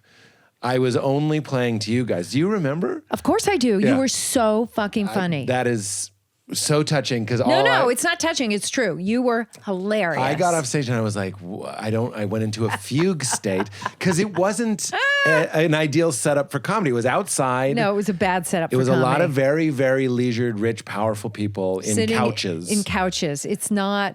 And I go out and I say like a line that as a spoiled performer, I'm like, wait till they hear this line. I say it gets nothing. It gets beyond nothing. I'm being heckled by police sirens and like spotlights going on buildings. But I start losing it and making fun of the show. And you and Tony, it's a career highlight. We're falling out of your seat like the Apollo. It was one of my favorite memories. Has But no Tony one been- else was laughing. That's not true, by the way. Other people were laughing. Has Tony been on your podcast? He has, yeah. Oh, good. Isn't he fun? And he's The a best. spiritual person. Very Yeah. And a I- beautiful person. wonderful man. I just FaceTime with him the other day because he's doing a show in Rome and feeling a little homesick, and I love him so much. So I was happy to talk to We him. read our daughter his book, which every time I mention it, Archibald. Yeah. Archibald saves the something. Well, Archibald's next big thing. Nick, thank you. Sorry, Yeah. I'm embarrassed. But that message has a very Eckhart Tolle message. Remember, the lesson is just be. Just be. And Yeah. are you in your mystery appreciation Yeah. space? Yeah. Because even as I just said it, I was like, right, we can do it right now. No one needs to know. You can just settle into yourself and just be. Like when I talk to Val, my very wise wife, I'll be like, oh, sometimes I worry that I'm just stringing along crumbs, like of pleasure or an accolade or some sort of high. And there's these long moments of string in between them. And all of us are just trying to maximize the good and minimize the bad. And sometimes I feel like a mouse scurrying on the ground looking for breadcrumbs instead of, I think, potentially sitting at the banquet table. And the banquet table is the present moment. And just going like, because that's what she brought me back into. She goes, Pete, are you doing that right now? Like, is that happening right now? It's Elaine on the train. I'm not trying to be funny. It's my brain going, all you're doing is delaying the inevitable. None of this matters. You're just trying to feel good. Oh, brah, fucking oh. Everyone's just trying to feel good. Right. But when you go, will you relax, brain? And I always say drop anchor into the present moment and just go like, wait. Are you a meditator? Yeah. Good. Are you? Yeah. What flavor? TM. Julia, you gotta do the TM. Do it. My Yeah. voice is a little thrown. It's usually better. Yes. What's your mantra? I'm just kidding. It's a secret. How long have you been doing TM? Couple of years. It's a new thing. Yeah, I haven't been. Yes. Did you tell Jerome? Jerome was the one who put me in touch with my TM teacher. What's her name? His. His name. Okay, I wondered if we had the same one. Who's your The TM David teacher? Lynch people here Yeah. in LA. Okay. Same. Does your mantra start with an S? No. SH? I'm just kidding. Like I keep spelling it. And what is your It's ATM. ATM? Yes. You are the queen. You know you are. What's your experience been with it? Is it helping you? It's helpful. It's hard for me to remember to do it. Yeah. I'm not. I'm not as on it as I should be. The routine of it comes and goes. Yeah. And you have to, But it is something I can go to, and sometimes I need to go to it. yeah. But the other thing too, I think, is getting out into the natural world has been a huge source of comfort to me. Nature. Nature, just getting outside, and I think it's the Japanese have an expression called forest bathing, which I know. That's Doesn't that beautiful. tell you everything? It's great. And so just getting out there and being in nature and moving in nature, it's a very good idea for the brain. Something, you're smaller than things. See, Leela, our daughter, loves to watch TV first thing in the morning because it happened during the lockdown, and now it's a habit we're trying to break. So we go, you can watch TV, but we have to do one thing outside first. And what I notice is when you're under the canopy of the sky and a tree that's bigger than you, Yeah. it's just, that's the spirit you should be going into your day. It's like you in the Hubble. It's like, you're small, actually. Right. You think if you can put a TV show into your awareness, that's all that's happening. At least you're being titillated. Right. Actually, you're a part of a thing. Right. You're a tile in a mosaic. So going outside does that. Yeah. The color green also, they say it just lowers your blood pressure and all that. So that is, we can say that's like part of your, Oh, that's interesting. I'm sure you're Practice. right about that. right. In Yeah. the way that red and yellow, they say makes you hungry, which is why McDonald's is red and yellow. There's certain Jesus colors. Christ, I know, really? I know. That explains why I'm hungry, because I'm looking at these two things behind your head. Yeah. Bam. Oh my God, red and yellow. I'm going to McDonald's after this. Don't do it, won't. environmentally speaking. I promise you, I won't Where's set the- foot in that place. I know this is a tricky thing, and I'm certainly not hanging it on you, but environmentally speaking, and I actually just started eating chicken again. I was vegan for a long time, and I just started eating chicken again because I fucking hate chickens. No, I'm just kidding. But I just wanted to simplify my diet. I was noticing I was eating a lot of processed stuff, and I was like, I'm going to give in. I was already eating fish, which I know environmentally isn't great. So what I'm saying is I'm in the problem as well. So I'm not saying, it's just interesting to me that what is the attitude of the environmental groups when it comes to the huge impact that animal plants and processing does to the earth? When we go when you're going against someone's stomach and their culture, you know what I mean? Yeah. It's so hard when we all know, I think it's worse than planes, trains, cars combined. Well, I think food waste is our big problem Yeah. in terms of emissions and contributing to the climate crisis. But yeah, the world. I mean, I am not a vegan. I should be. The world would be a better place if we all were. Period. End of story. Right. I mean, It's that's so just hard a fact. psychologically to unpack it. As someone who was vegan, the threat of the vegan at the table, it's uncomfortable. Mm. It's like, because it's not just a piece of chicken, it's literally your mother's love. Like that's what you think it is. Like my mom made roast What chicken. are you talking about? I'm saying symbolically, my mom would cook me roast chicken. So if I Oh, say I see. stop eating roast chicken, you're Is that saying the only food she made you? it's the one that I Sticks remember with you. most fondly. Yeah, but that's what I mean. Or her apple pie has eggs in it, has milk in it. Like these things are way more complicated, meaning you can't go at it in a head way. It has to address the heart. It's almost like the only way to do it would be a reboot.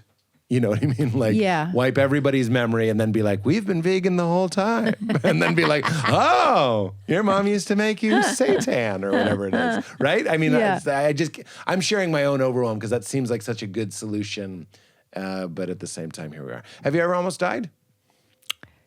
Yeah. I mean, I had cancer, and I survived it. I wasn't trying to be distasteful. I ask everybody that question. So Oh yeah, as but you I'm answer answering that- it. I'm not being distasteful either. I'm just Yeah, I saying. just in that moment I was like, oh fuck, I probably should have been sensitive about that. But No, that you don't was- need to be. It's fine. Tell me about it. What did you learn? I learned. What did I learn? That I'm very grateful to be here, and I don't know what I learned. It was. Was it it's- harder than you thought it would be? Oh yeah. Yeah. It was a bear and a fucking half. Yeah. Yeah. I mean, in what way?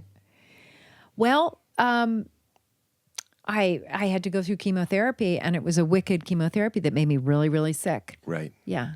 And then I had to have a lot of surgery, and it was it was like getting hit from behind, like a fucking train speeding coming at me from behind. That's the whole thing was just like, what the fuck are you talking about? But I got through it. How did you feel about all of the other, I sometimes feel like when I go to the hospital, you present them with a pass and they either stamp it and you can leave and your freedom pass is renewed, or they don't stamp it and now you're in that side of things. You were on that side of things. You were held. You had a disease. You had to deal with it. How did you feel and how did you deal with the rest of us carpenter ants going around being like, I TiVo'd American Auto, my favorite show, and it deleted it. And you're like, I might not be here. No, I didn't think It wasn't like that? That was not my approach. No, my point of view was not like that at all. I was very much just on getting through one day after another because I really was quite ill. And so I was not, I was very, I was just laser focused on getting better. Yeah. I mean, for real. Right. Yeah. And accepting kindnesses from other people. That was, my circle of friends, they circled around me in a way that was very comforting. I mean, beautiful too, right? I mean, it's all, including our friend Tony Hale, who was a dear heart. Yeah. Of course. Of course. Yeah. Laughs? Hospital laughs? Always. Really? Sure. I mean, can you imagine? Yeah. There's something so human about what you're saying right now. You know what I mean? It's like we're all, cancer or no, we're all in a tight spot. Yeah. And laughing is such a gift. So I'm just It's the only seeing way that. out. Yeah. It's right. That's It really right. is. Well, it takes you out, doesn't it? Yeah, it takes you you out out. of your situation. And it's a joyful experience Right. just to laugh. Seinfeld told that story about visiting a friend in the hospital and he was dying and he hawked something up. Like it just had to be addressed. And he was talking about how he was going to the Comedy Cellar and he goes, I'll tell you, I'm really looking forward to the hummus tonight. And like he said, they both died laughing, which is just the best because it's a risk. It's a little Bill and Ted's. It's a risk. Like, can I make fun just a little bit of how gross that was? Right. But the person is there too. I mean, you're not the disease. The disease is happening to you. You're not the phlegm. Right. I mean, you had to experience that too. You were still Julia. You were there. It's Yeah. not like you were comfortable with the weird things or the valve that they got on you or whatever it might be. Right. But did people just, I mean, I guess I'm looking for a comment on that, but really it doesn't really need one. Yeah, it just is. And I got through it, and it was, thankfully, and I was talk about happy, talk about getting back to work was just about the most joyful thing ever after that experience. Because we had to shut down our show. I was making Veep at the time. We had to shut it down for practically a year while I went through this thing. But then I came back. Yeah. And the experience of being on set and making really good fucking stuff again was just about as elevated as it gets. Talk about gratitude. Yeah. My God in heaven. I have never been happier to get back on set. Incredible. Yeah. And it's almost like you did a year, the quarantine too. I mean, you kind of had an experience of that. It's like sometimes life gets shut down. That's right. And did that help you roll with that a little bit? With the quarantine? Yeah. Oh, yeah. Yeah. I took that quarantine seriously. Yeah. I was like, I think I'm not going to be arrogant about this at all. Yeah. Yeah. And strangely good for the environment, turned out. Yeah. Yeah, exactly. Have you ever seen a ghost? You seem like a lady who's seen a ghost. No. Have Really? you? Think harder, because you No, I really have not. seem like a lady that's seen a ghost. Look behind you right now. Jesus. Have you? No, the ghost of my cat jumps up on my bed reliably, meaning if I go and stay at my mom's house and sleep in my old bed, in the morning I'll wake up by the ghost of my cat jumping on the bed. And I'm hungry for that stuff. I love the unexplainable. But when I say it happens every time, it's bizarre. It's really bizarre. Really? Yeah. And I feel it. It curls up on me. And I'm like, Hi, Clem. It's Clem. It's not Marm. It's Clem. As in Clementine? Clementine, Oh, who died in that's- the house, and Marm snuggled right up on him and purred. It was beautiful. So I think Clem's still rocking. Or just like it could, look, it doesn't seem the flavor of our conversation, but it could just be like some weird, confusing, all time is happening simultaneously. So Clem is just kind of in the house, not as a spirit, but just Right. like a glitch. Yeah. What about a UFO? Anything unexplainable? A psychic ever blow your mind? You seem like a lady. Yes, that's- I've been to Yeah, psychics, yeah. and she was mind blowing, but I can't remember anything she said, except that she, New stuff she couldn't have known. yes. And, but I don't remember what it was. It's okay. I'm so when sorry. you were facing cancer and thinking about the end, did you think it was the end? Do you think No, when we die I it's was- over? Oh, Oh, when I mean we death. die, it's Everyone's over. death. Is that the end? Is that lights out, or are you open? Is that a mystery?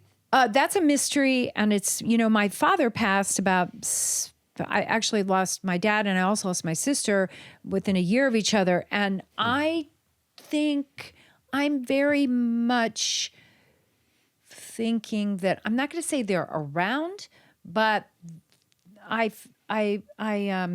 they're in me. I don't know how else to say it. Yeah. I believe in somehow the spirit, but I don't know what I'm talking about. But I'm want- going to start a church, and it's based on what I just said. And donations. And donations. It's mainly about donations. It's called the ATM Church. Ass to mouth? I knew because of your VP-ness that would be okay. It's totally Here's my question. Here's a 15-second and a perfect time to take a sip. I think there's only one awareness, and we share it. And so therefore, your father and your sister, I'm so sorry, by the way, are literally with you, meaning that awareness contains everything, all things. So when I say to my daughter, for example, I'm always with you, I sort of mean that literally. I don't mean physically, but like we are connected. And I think most of the better, more mystical leaning spiritual practices, from Judaism and Kabbalah to mystical Christianity, certainly to Hinduism, Buddhism, would say awareness is awareness, and Right. it's one awareness, Right. and it's having a dream. Yes. And in the dream, I'm this and you're that. But behind it, there's only one. When you really meditate, next time you're doing your TM with your non-SH mantra, try and think about it's just this. There's just one sensation of being. Like the Old Testament God, I am that I am emness. Mm-hmm. And we're all sharing that emness. So of course your father, I'm one of those people that would be like, where could they go? Well, but have you lost anybody really important to you in your life? I don't mean physically where they could go. I'm not Oh. trying to negate the loss. I'm saying No, spiritually I know. speaking, I know. they're Yeah, with you. yeah. Oh, okay. Yeah, yeah. I haven't yet, no. Good. Yeah. Well, eventually it's all going to happen to everybody, but Right. yeah. But yeah. Tell they- me what that made you think. What give me the wiser than me. Oh shit. I thought you were about to. No, I wasn't. I thought I was talking like someone who hasn't lost someone. I thought that's maybe what I stepped in. No, okay. no. I was I was asking. Never mind. I was asking you because I thought maybe you'd lost someone and that you weren't feeling. Okay. No, Never mind. no. Never mind. I love it. And I No need wisdom here. Nothing. it. Zero. Nah. Fucking thing. Okay, let's do a speed round and we'll get you out of here. It's a little toasty in here. I think it's these extra bodies. I am warm. Can you turn the air on, Katie, please? Doesn't that fuck up the sound? It's quiet. It's whisper quiet. Nice. This is a fun part of the show. When I watch comedians and cards, the only thing I care about is what they order and how they order it. So these moments, how we are as we're turning on the air, as interesting. There you go. I'll put it on 69. It's the only funny one. Can you tell me a great lesson you've learned about motherhood? Just a quick one. Something someone told you, a perspective, an attitude, a little line. Hold on. Are you holding for sound because a plane is going by?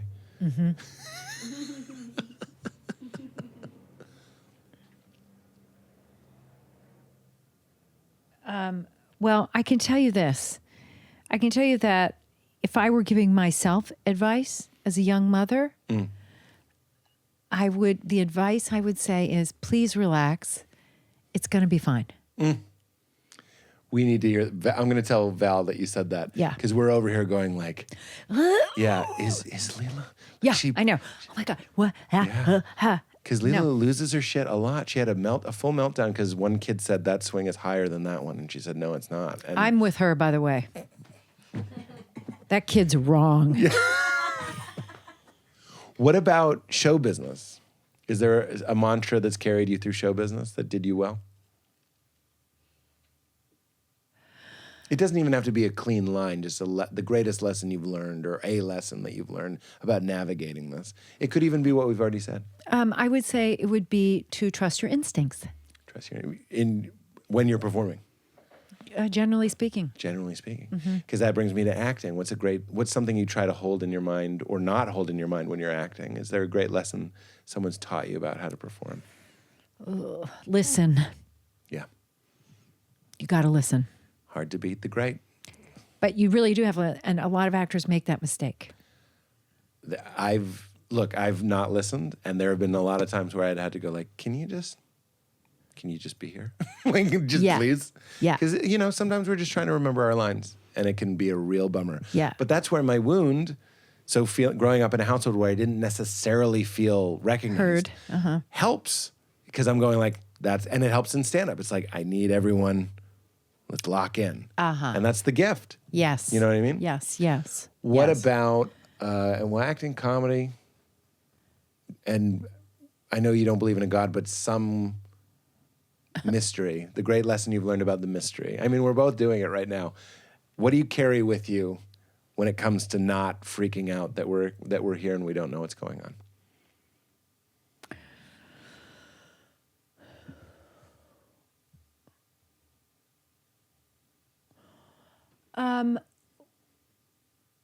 Well, sometimes when I'm feeling particularly anxious about something, no, this is so bad, but anyway. I love it already. No, Love the area. but I Made me think legit. I was like, think to myself, well, at least I can still breathe. And I do actually, I know that sounds so fucking simple-minded, but I just think, okay, I can breathe. I can still get air into my lungs. There's I'll that. always remember that answer. Why did you put down that answer? I don't know. Great answer. Sort of. Oh, Love it. that's your Jerry impression? No, that was my Michael Richards. No, No, wrong one. wrong. Last question, because it is just too warm in here. Yeah. And you've got that movie coming out. I got a lot to do. These guys have to pee. They've got to get my face cream is what they've got to do. You leave the room, and this is my real Jerry impression. You just did your audition. He goes, that was fantastic. That was her. Go get her. Yeah, wait, do it again. That was fantastic. That's her. Go get her. Yeah, it's not bad. It's not bad. I wouldn't do it for him. Why? I met Jerry once, and he complimented something of mine, and I went like this. And I could tell from his face I blew it. Like I was too big. No. You don't think? No, I'm sure good. not. Yeah. I was just like, that just seemed like something he'd be like, he did the mind explode. Do we need the mind explode? Yeah, that's good. Okay. All right. Well, got my little key bump of validation for the day. You're fabulous. Thank You're you. one of a kind. You're Thank a true you. talent. Thank you for having me. Thank you for doing it. Very, very charming to be here. One final question. Go. You're going to love it, though. I hope. Can you tell me the time in your life you laughed harder than you've ever laughed? Here's the caveat, though. It doesn't have to be a good story. Maybe you were a kid. Maybe someone fell. Maybe someone farted. These usually get people there. I just want you're crying, laughing. Where are you? How old are you? Who are you with? Oh, geez. I got to think. I was in the Glee Club in 5th grade, or maybe it was 7th grade. No, it had to have been 7th grade. And we had to sing this stupid fucking song, which was called, what was it called? Turn around and you're one, turn around and you're two. Do you know this song? Does anyone know what I'm talking about? Is that Drake?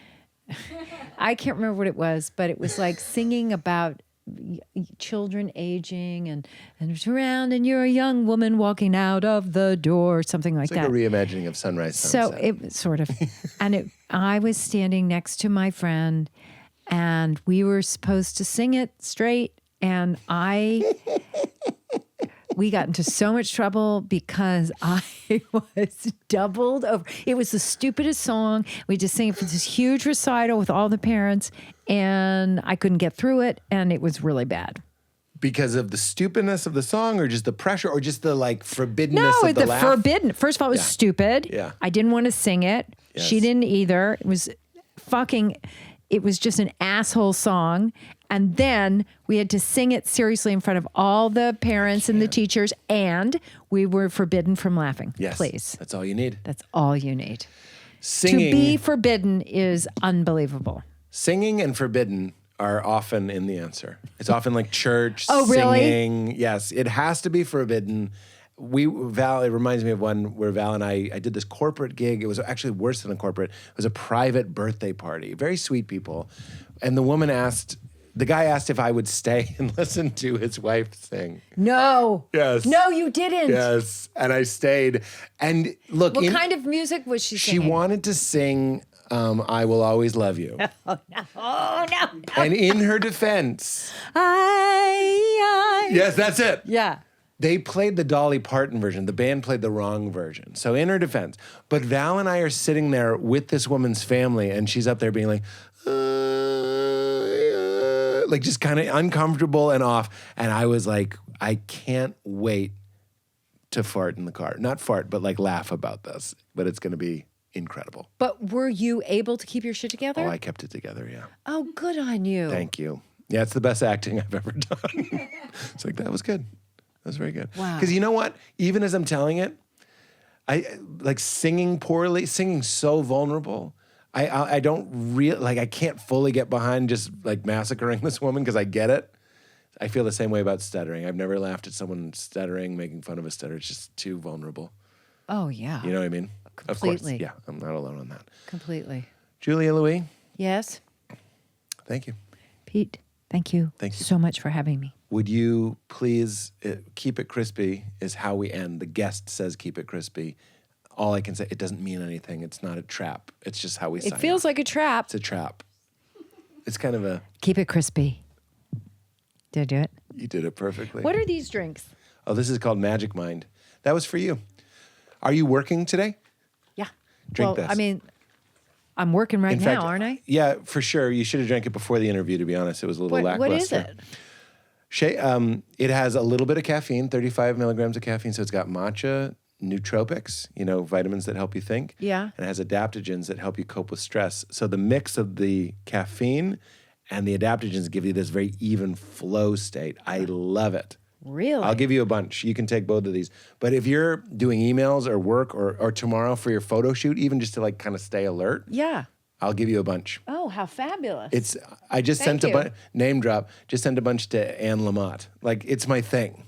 Who'd be great on your pod? Yes, as a matter of fact, yes. And who was quoted by Jane Fonda in my podcast. Believe it. I'm not just flattering. No is a Anne. complete sentence. I know. If they wanted us to talk about them better in our writing, they should have behaved better. That's one of my favorite. I just butchered it.